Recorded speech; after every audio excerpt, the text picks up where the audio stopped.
en realidad es, bueno, el título dice convulsiones, pero es más como, vamos a hablar de emergencia, más estatus convulsivo.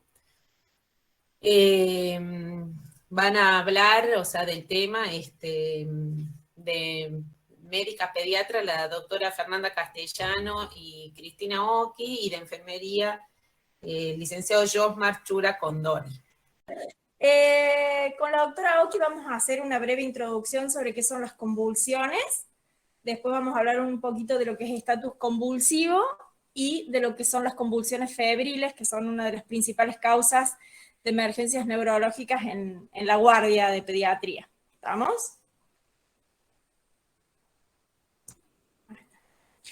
Para introducirnos un poquito en el tema, vamos a hablar de qué es lo que es una convulsión. Una convulsión es un episodio paroxístico caracterizado por una alteración en la actividad motora y o de la conducta, debido a una actividad neuronal excesiva e hipersincrónica. Tiene distintos tipos de presentación.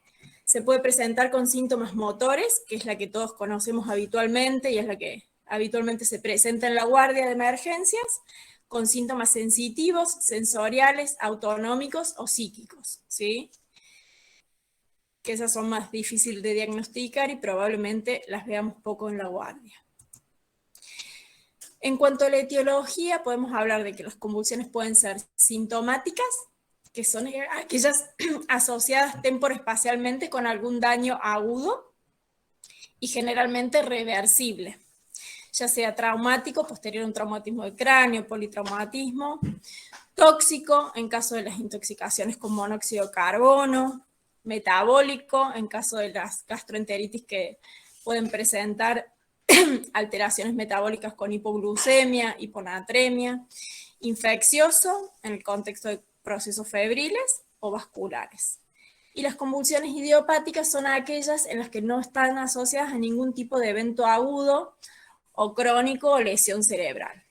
Obviamente el diagnóstico en la sala de emergencias, nosotros vamos a hablar del momento en que inicia el episodio. Después están las epilepsias de origen criptogénico, pero eso el diagnóstico se hace después en la evolución.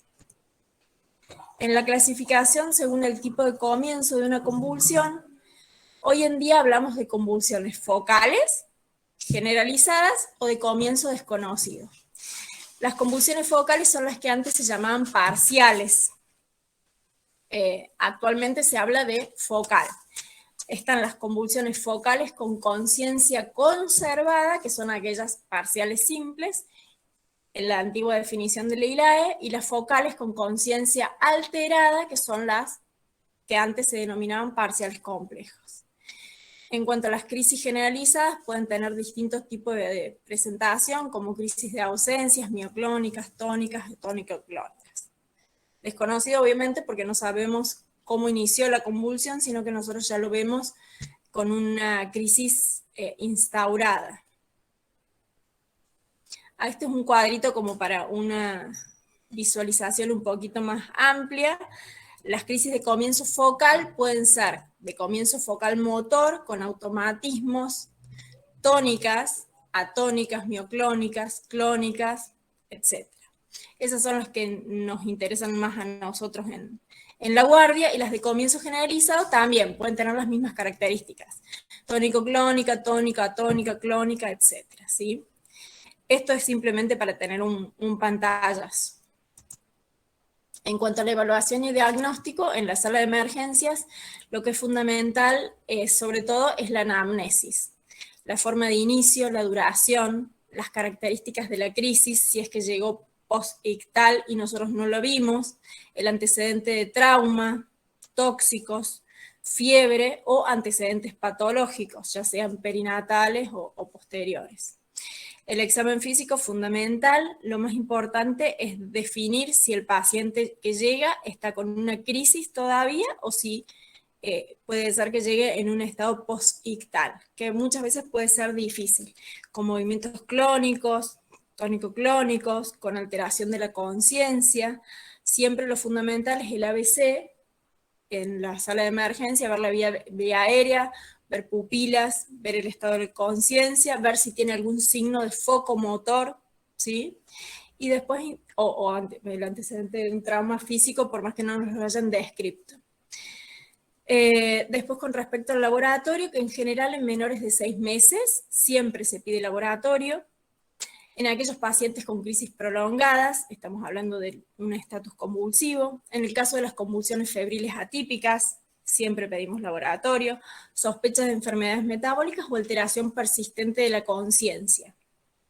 En el caso del laboratorio, siempre es fundamental pedir un medio interno completo, incluido calcio, magnesio, ionograma y una screening de infección, sobre todo en aquellos casos de las convulsiones febriles. En cuanto a las neuroimagen, no está indicado solicitarlo de rutina, salvo en caso de crisis focales, en aquellos casos de actividad convulsiva persistente o estatus, en aquellos casos que tienen antecedentes de un traumatismo encefalocraneano o con signos de foco persistentes posterior a la crisis. El diagnóstico diferencial, sobre todo, bueno, en pediatría, lo tenemos que hacer con los espasmos del sollozo. En este caso siempre hay un desencadenante previo que los padres pueden o deben definir con claridad y suelen ser episodios recurrentes. En el caso del síncope, vértigo y lo que son trastornos paroxísticos no epilépticos, que eso puede ser más difícil de diagnosticar y puede ser que incluso el diagnóstico sea posterior. En el caso de las mioclonías benignas del lactante, distonías paroxísticas, trastornos por tics, temblores y movimientos coreicos, pero en este caso no suelen ser de presentación aguda, sino que la consulta es más por consultorio. Casos de crisis de histeria, en general en chicos más grandes. En cuanto a los criterios de internación, tenemos las convulsiones febriles atípicas, que vamos a hablar un poquito después, en caso de crisis reiteradas, estatus convulsivos, o signos de foco post-convulsión. En cuanto al tratamiento, nosotros sabemos que las convulsiones es la urgencia neurológica más frecuente en pediatría y en general llegan a los centros de atención primaria. Nosotros nos consideramos casi como un centro de atención primaria.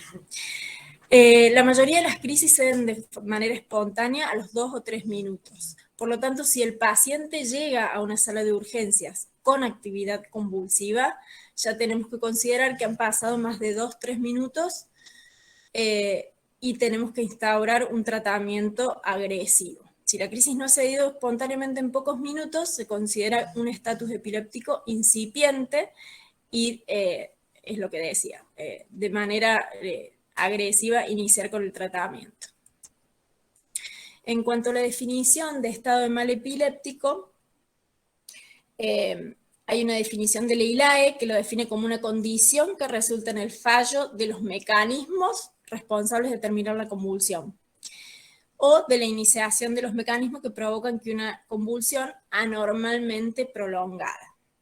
Y esto puede llevar a consecuencias a largo plazo que incluyen muerte e injuria neuronal y alteraciones en la red neuronal que se llama kindling, que es la generación posterior de epilepsia, digamos. Se sabe que cuanto más se tarda en instaurar el tratamiento, hay mayor riesgo de morbimortalidad, independientemente, bueno, de que la causa más importante de factor pronóstico va a depender de la etiología de la convulsión. Pero cuanto mayor tiempo tardamos en instaurar el tratamiento, hay menos posibilidades de una respuesta favorable al tratamiento instaurado.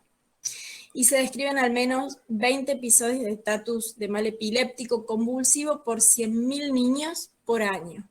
Que eso sería uno de cada 8 pacientes, y en uno de cada 8 pacientes, o sea, el 12% de los pacientes epilépticos es un nuevo de debut en la epilepsia.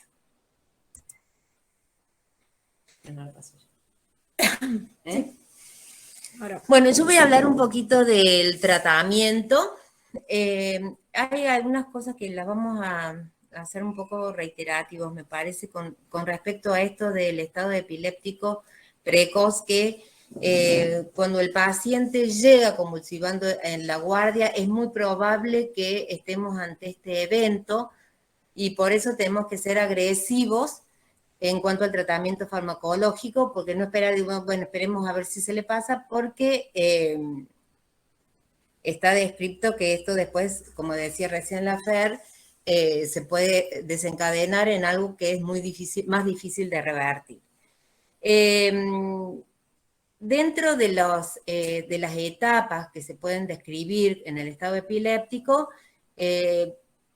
nosotros vimos varios artículos y con varios minutos que los caracterizan a cada uno, y encontramos este artículo que es del Hospital Elizalde de Buenos Aires y es de 2019, diciembre de 2019. De todos modos, eso va variando, pero es más o menos una guía, el tema del tiempo. En cuanto al estado epiléptico precoz, se dice que es más o menos un tiempo que va entre 0 y 10 minutos, y según se utiliza, la primera línea de fármacos son las benzodiazepinas, lorazepam, diazepam y midazolam. Encontrábamos en los artículos leyendo que el lorazepam es el que como más recomendado porque es de rápida acción y de mayor vida media con respecto a los otros. Siempre va acompañado cuando llega el paciente de estabilizar la vía aérea, administrar oxígeno y buscar un acceso venoso periférico. El oxígeno se va a dar no porque sea un tratamiento para la convulsión, sino de esta mala mecánica respiratoria que puede traer algún daño, entonces se le da el apoyo de oxígeno. Eso en cuanto al estado epiléptico precoz. Cuando ya pasan más de 10 minutos, se llama estado epiléptico establecido, y ya contamos con una segunda línea de fármacos que sería la difenidantoína, fenobarbital, ácido valproico y levetiracetam. Esos siempre se tiene que ir evaluando a la par, obviamente, de todo el examen físico y de las respuestas que van teniendo, junto con la anamnesis de si tuvo fiebre, para ir valorando las neuroimágenes y métodos complementarios de laboratorio y posible punción lumbar. Luego de eso ya pasamos a un estado epiléptico refractario, entre 45 y 60 minutos, que ya estarían con la tercera línea de fármacos, que es el midazolam en infusión continua. Y después anestésicos como el tiopental o el pentobarbital, que ya es en manejo con monitoreo en una unidad de terapia intensiva pediátrica. Para que nos quede más o menos claro, nosotros hacíamos como en tiempo tener en cuenta los 10 minutos, los 30 minutos y más de 60 como para definir estas tres etapas. Este es el algoritmo que contamos en la guardia, que evidentemente faltan algunos medicamentos que nombré recién, pero es como el que se va a adecuar a nuestras circunstancias. Este algoritmo está en la carpeta de algoritmos de la guardia y fue realizado por la doctora Beckerman y la doctora Salomón del Servicio de Pediatría. Y como está bien hecho, lo socializo. Bueno, siempre insistimos en que llegue un paciente con convulsión y se toma como si fuera ya un estado convulsivo, siendo agresivo en el tratamiento. Se da primero el soporte de vía aérea y se hace el monitoreo del paciente, se hace un glucotest si está convulsionado, pensando que puede ser una hipoglucemia la causa de la convulsión, y se busca el acceso venoso. Si lo logramos, comenzamos con lorazepam a 0,1 miligramos kilo, y si no, se puede tomar como alternativas el midazolam por otras vías como el intranasal, el intrabucal, que el intranasal sería entre 0,2 y el intrabucal 0,3 a 0,5 miligramos por kilo. Si cede la convulsión, queda monitorizándose un poquito más el paciente, y si no cede, se pasa a los fármacos de segunda línea como fenitoína o fenobarbital. La fenitoína y el fenobarbital, uno u otro, obviamente, tienen la misma efectividad. y nosotros generalmente hacemos con fenitoína por los efectos adversos del fenobarbital. Por lo tanto, y hemos tenido bastante buena respuesta. Ya después, si el paciente no cede su convulsión, entraríamos al estatus convulsivo refractario cuando va el goteo de midazolam. Es importante saber cuando uno está en la urgencia, por ahí estamos un poco como nerviosos, no se encuentran los accesos venosos. Tener en cuenta como, digamos, algunas premisas en cuanto a esto, de tener las alternativas no endovenosas a la mano, y por otro lado, saber las diluciones, como la fenitoína, que es en solución fisiológica y no en dextrosa porque precipita. También está en la guardia, que particularmente y personalmente yo lo hago, es de calcular la dosis y chequearlo con la cinta que está pegada en urgencia, que también está bueno tanto para el servicio médico y el personal médico y el servicio de enfermería, que a veces en equipo se va chequeando para saber y también constatar las horas y las dosis de medicación que se hace. Bueno, eso en cuanto a lo que hablábamos a todo lo que es algoritmo de tratamiento. Ahora yo voy a dar 2 o 3 palabritas de convulsión febril, que en realidad es una entidad muy común que se nos presenta en la guardia. Es el tipo más frecuente de convulsión en pediatría.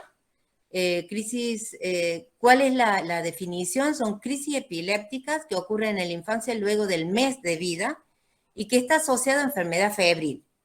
No está causado por infección del sistema nervioso central y sin antecedentes de convulsiones neonatales o por algunas otras causas previas, y no cumple criterios para otras crisis agudas sintomáticas. Esto según la definición de la Liga Internacional de Epilepsia. La incidencia en las convulsiones febriles es entre 2 y 5%. Convulsión febril típica es la edad de presentación. La edad de presentación tiene entre los 6 meses y 5 años. Son las crisis generalmente tónico-clónico generalizadas o tónicas y que duran menos de 15 minutos. Tiene un periodo posictal, pero es breve, tiene un buen pronóstico y no está asociado a epilepsia, o sea, tiene un riesgo bajo de ser epiléptico el paciente. Y los antecedentes familiares en esto sí tienen un peso importante.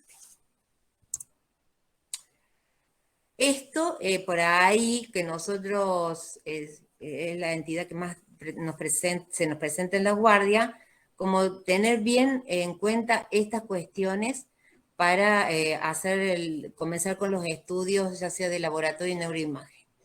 Convulsión febril complicada o atípica es la crisis convulsiva prolongada, o sea, el estatus. La crisis recurrentes, o sea que tenga 2 o más crisis dentro de las 24 horas, que sea focal o que luego de cedida la convulsión tenga una normalidad neurológica posictal, digamos. Bueno, un poco teniendo en cuenta estas de las atípicas, encontrábamos cosas importantes a resaltar, como por ejemplo el tema de la punción lumbar. La Academia Americana de Pediatría recomienda realizar la punción lumbar en la convulsión febril que presenta signos meningios o características clínicas como una posible meningitis o una infección intracraneal. Considerar en este caso los niños que entre 6 y 12 meses no tienen el carnet de vacuna completo, y lamentablemente esto nos va a acompañar, yo creo, en este periodo que estamos transitando ahora post o intrapandemia, porque estamos detectando pacientes nuestros que no tienen el carnet de vacuna completo. Y algo que nosotros ya no preguntábamos en la guardia, es importante resaltarlo y preguntarlo, porque hay que empezar a considerar que tienen riesgo de infección intracerebral los pacientes que nos llegan con una convulsión febril. Y también pensar en una punción lumbar en aquellos menores de 6 meses que nos llegan a la guardia con una convulsión febril. Listo, muchas gracias. ¿Alguna duda? Buenos días a todos, mi nombre es Josmar Chura Condori, soy enfermero y hoy en día me encuentro trabajando en el servicio del internado del hospital y vengo a hablarles un poco sobre lo que es el síndrome convulsivo. Bien, a lo largo de la presentación voy a hablar sobre qué es el síndrome convulsivo, las causas, los signos y síntomas, la valoración y el abordaje de este tipo de pacientes, de este tipo de casos, utilizando modelos de enfermería, ya sea tanto en la guardia, en su posible internación y en el prealta también, ¿sí? Ahora bien, este evento ocurre en 5 de cada 100 personas alguna vez durante la infancia y de estos casos que ocurren, el 50% tienen antecedentes familiares, ¿bien? Según la Liga Internacional de la Epilepsia. Y también puede existir o existen casos que pueden presentarse como las crisis de ausencia, que son aquellas donde los niños simplemente se quedan mirando un punto fijo, parecen estar confundidos. Y también otro tipo de convulsiones, podemos encontrar que la convulsión febril, que afecta a lactantes de 6 meses hasta 5 años de edad.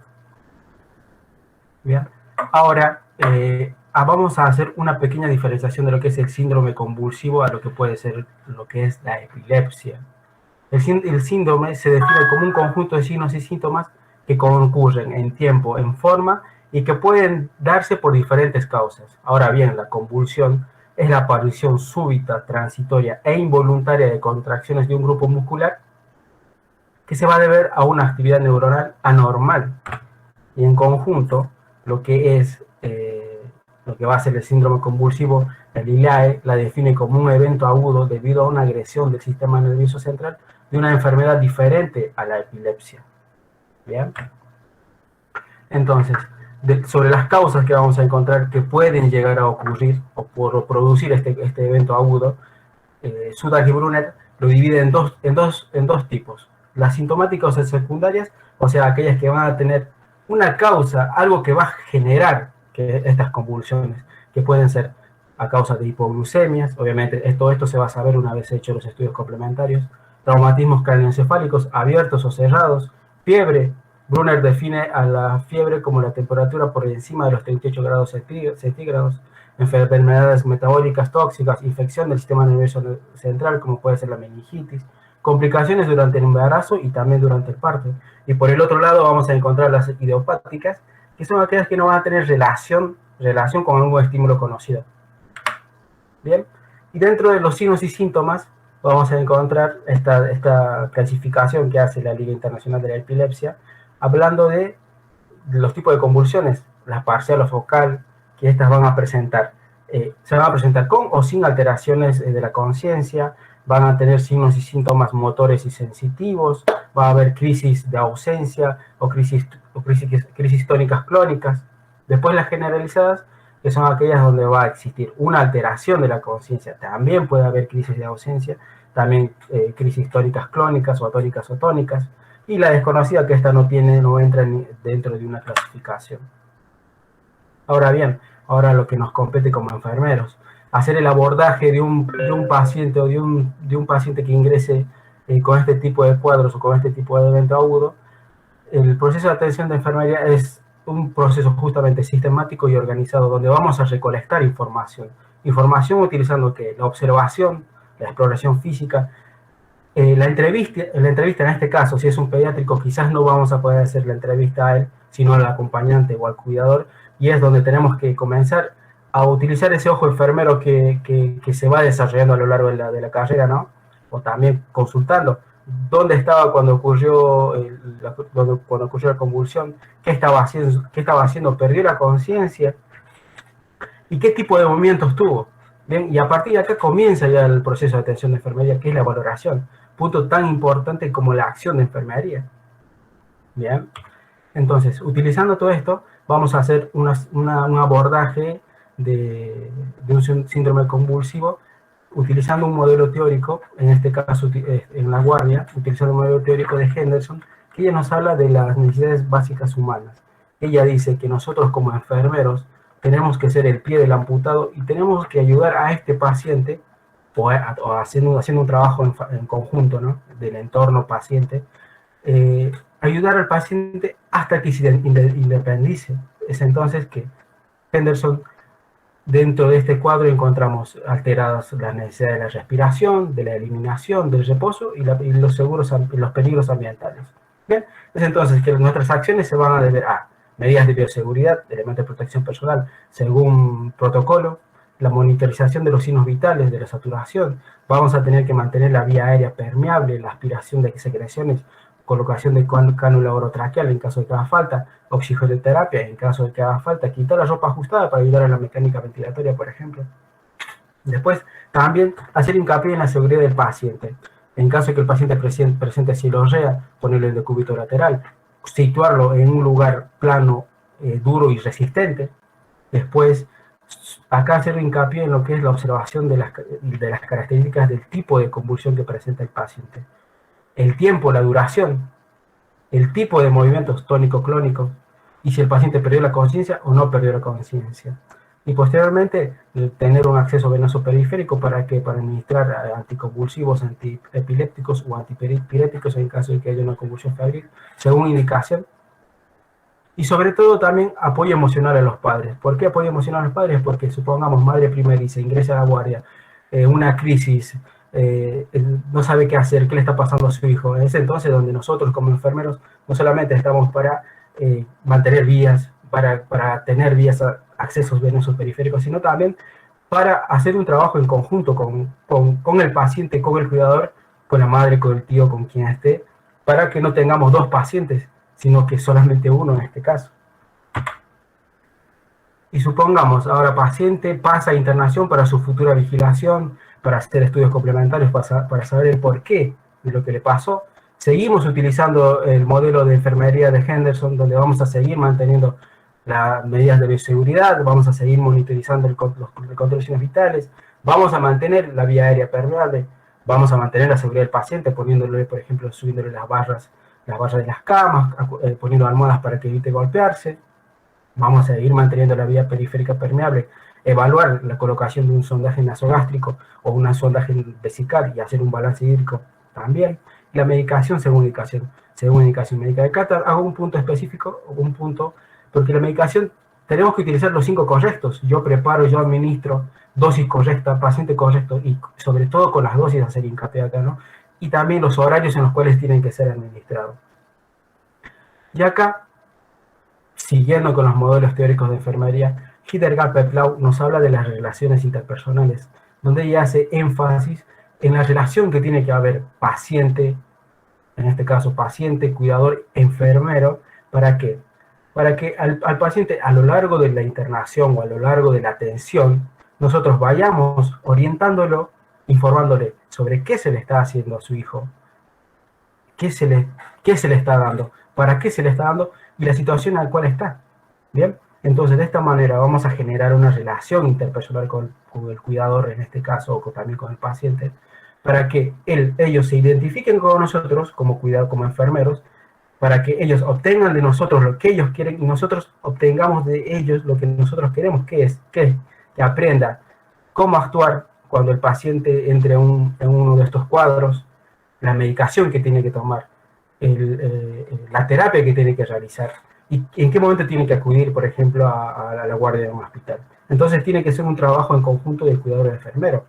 Es por eso que en internación se debe hacer énfasis en esta relación interpersonal y también sin dejar de lado lo que va a ser las necesidades, la satisfacción de necesidades. Y posteriormente, en el prealta, ya el paciente ya se lo estabilizó, ya se está por ir a la casa. Es entonces que a lo largo de toda nuestra atención, nuestro abordaje, nuestros cuidados que dimos a este paciente, trabajando en conjunto con el padre, con la madre, con el cuidador, Leininger nos dice y nos habla de la diversidad de los cuidados culturales.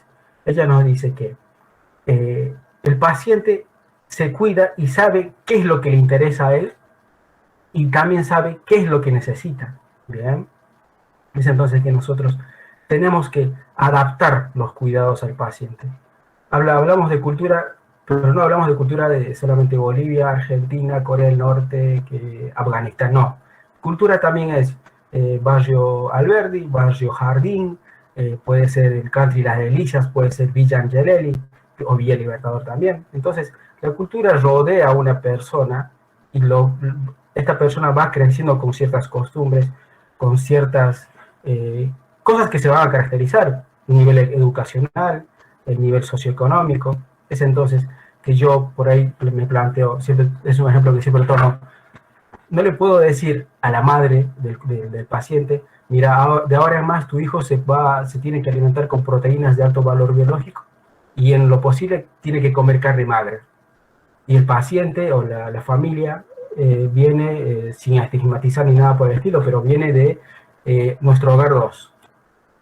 Entonces, yo tengo que hacer, tengo que primero respetar al paciente, qué es lo que quiere, respetar todo lo que me dice, todo lo que quiere, y a partir de eso adaptar el cuidado. Entonces, ya comenzando con la comunicación, no le puedo decir quizás esto, sino lo que le puedo decir quizás es, mira, tenés que alimentarte con carne que no tenga tanta grasa, o si no podés llegar a comprar esta carne magra, intenta suplantarlo por huevo, que también tiene proteína de alto valor biológico. Tomo este ejemplo porque es un ejemplo que siempre me cae al dedo. Entonces, o le decís, mira, hay medicamento tagón de guaguayman zapachisi, chanta apamugi caiman no vaya a controlarse o senechisaigo. Eso es quechua. Por ejemplo, paciente boliviano que no sabe comunicarse y se siente mucho mejor al comunicarse en el idioma que habla. Entonces, de esta manera ya estamos adaptando el cuidado para que el paciente no reingrese 10 veces, reingrese una vez.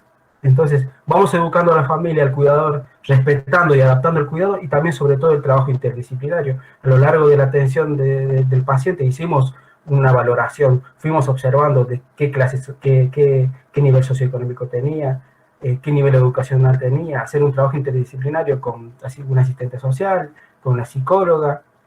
Es entonces que antes de que el paciente se nos vaya a casa, lo que tenemos que hacer es educar a la familia, adaptando los cuidados. Y acá hice un proceso de atención de enfermería utilizando los patrones funcionales de Gordon. Se me va a hacer muy largo, pero voy a leer solamente los diagnósticos. Utilizando los dominios del NANDA y los diagnósticos enfermeros. Como enfermeros profesionales tenemos aval científico y tenemos nuestros propios diagnósticos, donde vamos a encontrar, por ejemplo, el riesgo de deterioro de intercambio gaseoso relacionado con crisis convulsiva, riesgo de asfixia relacionado con aspiración de secreciones y o vómitos, riesgo de aspiración relacionado con crisis convulsiva, riesgo de traumatismo relacionado con movimientos o clonias. También tenemos riesgo de lesión relacionado con prolongación de la crisis, riesgo de hipertermia relacionado con procesos de infección, en este caso podría darse en las convulsiones febriles también, el temor de los padres con el estado del niño a corto o a largo plazo, el temor del padre y el niño relacionado con el entorno hospitalario o los cambios en la salud. Y sin nada más que decir, acá les dejo un poco de la bibliografía que consulté para poder realizar esta presentación. Y nada más, gracias, y me despido con una frase que una vez una profesora me supo decir en una de sus clases. El acto de brindar cuidados va más allá de satisfacer necesidades. Trata de abordar a un paciente como un ser único e irrepetible y sobre adecuar cuidados teniendo una mirada holística e integral. Nada más que decir,